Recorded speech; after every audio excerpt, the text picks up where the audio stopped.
Moi, Pierre, apôtre du Christ Jésus, à vous qui êtes comme en exil dispersés dans les provinces du Pont, de Galatie, de Cappadoce, d'Asie et de Bithynie, choisis selon le plan de Dieu le Père, dans l'Esprit qui sanctifie pour obéir à Jésus-Christ et être purifié par son sang.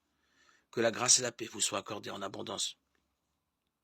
Béni soit Dieu, le Père de Jésus-Christ, notre Seigneur.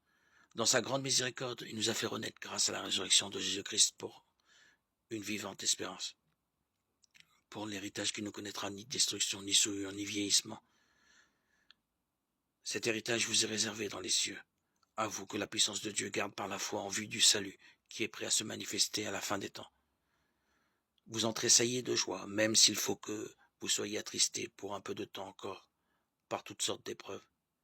Elles vérifieront la qualité de votre foi, qui est bien plus précieuse que l'or, cet or voué pourtant à disparaître, qu'on vérifie par le feu.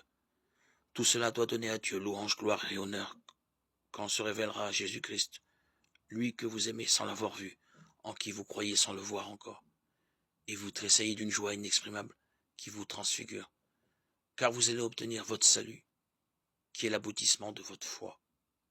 Sur ce salut, les prophètes ont réfléchi et médité, et ils ont annoncé la grâce que vous deviez recevoir.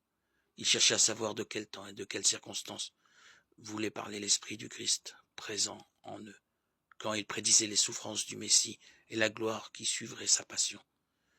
Dieu leur révéla que l'accomplissement de leur prophétie n'était pas pour leur temps, mais pour le vôtre.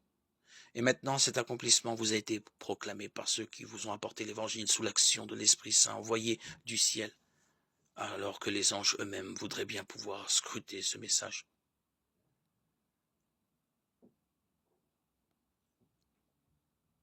Première lettre de Saint Pierre, 1,